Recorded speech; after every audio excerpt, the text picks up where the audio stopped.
je félicite les organisateurs pour avoir imaginé de me faire parler sur ce qu'ils appellent le monde imperméable,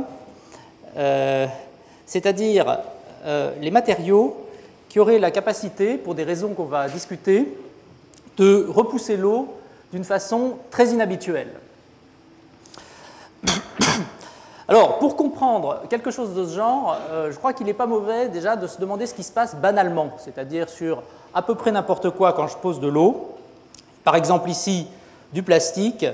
Eh bien, ce qui se passe banalement, c'est que la quantité d'eau que je pose fabrique avec le support un contact qui n'est pas du tout négligeable, qui est souvent, si c'est des gouttes auxquelles on parle, auxquelles on pense, par exemple des gouttes de pluie qui sont millimétriques, eh bien, ces contacts sont souvent millimétriques si les gouttes elles-mêmes sont millimétriques.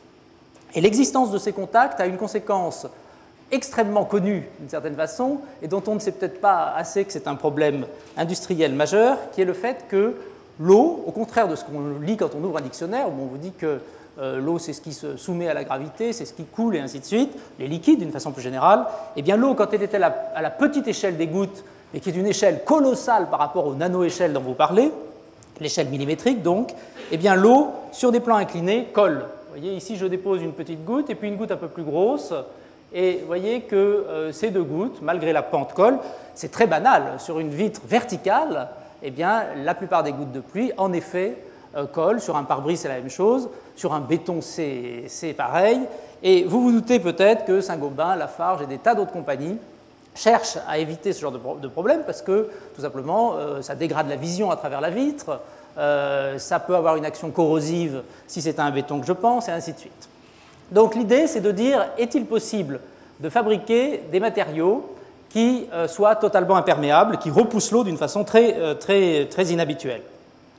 Alors, le premier exemple, d'une certaine manière, je commence par la fin, enfin, ou plutôt je commence par le fin, au sens du fin, c'est ce qu'a découvert un médecin allemand il y a 250 ans, M. Leidenfrost, sur quelque chose qui est un peu spécial, mais qui va être finalement une espèce de ligne de conduite pour nous, qui est de dire, si je prends un métal très chaud, Leidenfrost travaillait par exemple avec des petites cuillères en argent, eh bien, si je pose une goutte sur ce métal très chaud, mettons de l'eau ici posée sur du fer à 300 degrés, ou du cuivre à 300 degrés, eh bien, cette goutte ne touche jamais le support, donc elle ne réalise pas du tout les contacts dont je vous ai parlé, donc elle ne peut pas coller.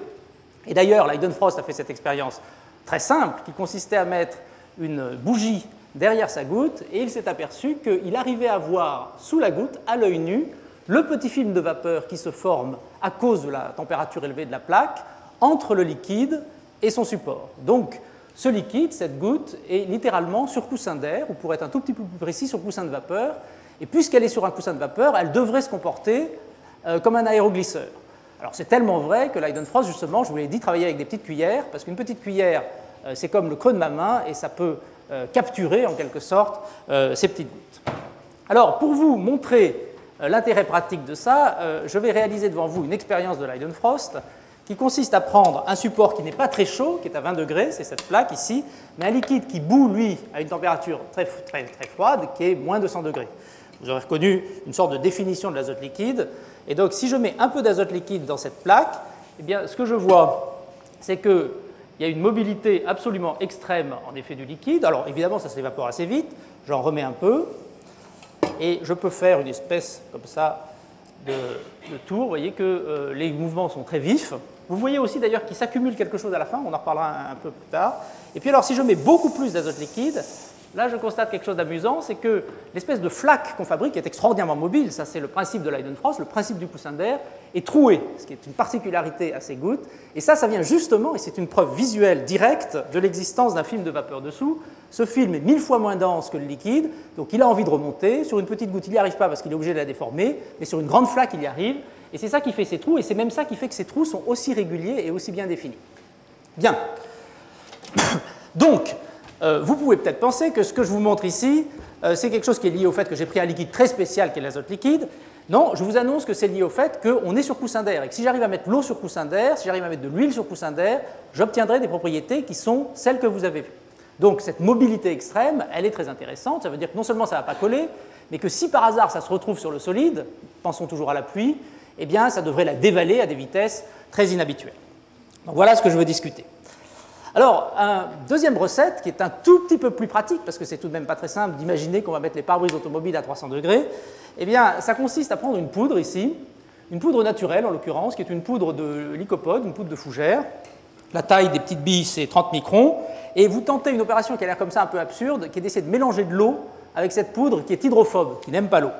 Donc en principe, ça ne marche pas. Et de fait, quand on pose les gouttes et qu'on commence à les agiter, ça ne marche pas. Mais ce qui se passe, c'est assez évident, c'est que vous êtes en train de transférer la poudre sur la surface de l'eau, et donc vous avez couvert, enrobé cette goutte, ce qui vient que si maintenant vous la mettez à côté sur la table, eh bien cette eau qui aurait dû coller comme au plastique tout à l'heure devient extraordinairement mobile. J'essaye de la couper, j'y arrive, j'essaye de faire fusionner maintenant ces gouttes, je n'y arrive pas, je retrouve la mobilité que j'avais tout à l'heure. Vous voyez qu'avec ce truc, eh bien, on a rétabli une espèce de coussin d'air parce que vous imaginez bien que ces petites billes de 30 microns, elles sont collées à la surface et donc que l'eau ne touche pas le support parce que tout simplement, il y a ces petites billes entre l'eau et la surface. Alors évidemment, vous allez me dire aussi que ça reste quelque chose qui est probablement assez difficile à réaliser en pratique, encore qu'on peut imaginer de couvrir certains matériaux d'une substance de ce type, un peu poudreuse. Je voudrais aller encore un peu plus loin et trouver un matériau qui, lui, réalise directement ses propriétés de non-mouillage absolu.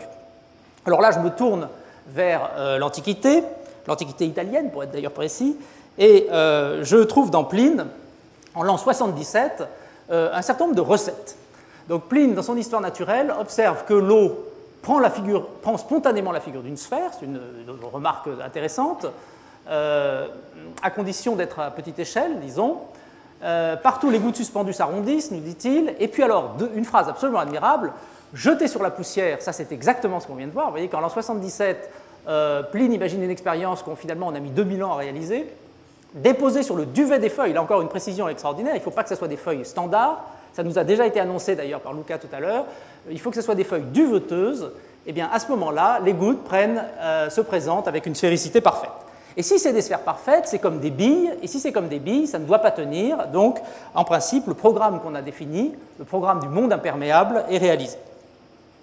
Alors, penchons-nous sur la surface des feuilles. Il y a plus de 200 plantes qui ont été identifiées il y a une dizaine d'années par ces deux botanistes allemands, Nanuis et Bartloth, à l'époque tous les deux au Jardin botanique de Bonn.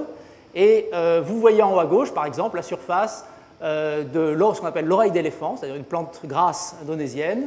Vous voyez des espèces de boules, et si vous êtes très attentif, vous voyez que ces boules sont elles-mêmes couvertes de petits cristaux à l'échelle submicrométrique. Les boules elles-mêmes, c'est 10 micromètres à peu près, de taille caractéristique. Donc tout ça, c'est invisible à l'œil nu, naturellement, et ces deux échelles de rugosité fabriquent ce que nous raconte Pline.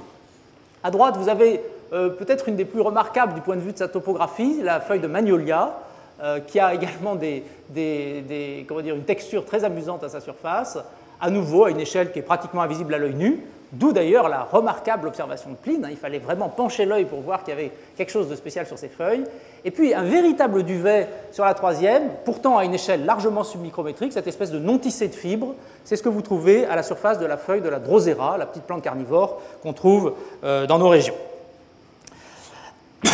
Alors, si vous avez ces plantes-là, et le lotus est l'exemple probablement le plus célèbre, mais ce n'est vraiment pas le seul, eh bien, que vous envoyez sur ces plantes, et c'est sans doute la raison pour laquelle le lotus est sacré en Inde, c'est parce que, quoi que le pays soit poussiéreux, eh bien, les feuilles sont toujours immaculées. Et la raison, c'est qu'une simple pluie suffit à les laver pour deux motifs. Le premier, vous l'avez déjà presque vu avec l'azote liquide, c'est qu'on est presque sur coussin d'air, c'est presque non mouillant à cause de ces textures, on y reviendra tout à l'heure.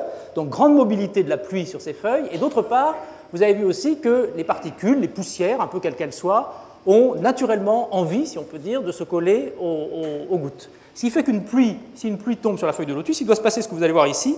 La pluie, ce sera juste une seule goutte, et cette goutte arrive sur une surface de ce genre dont j'ai poivré la partie inférieure. Donc cette partie est très poussiéreuse. Donc cette goutte très ralentie ici, eh bien, dès qu'elle trouve le poivre, vous voyez qu'elle l'emporte,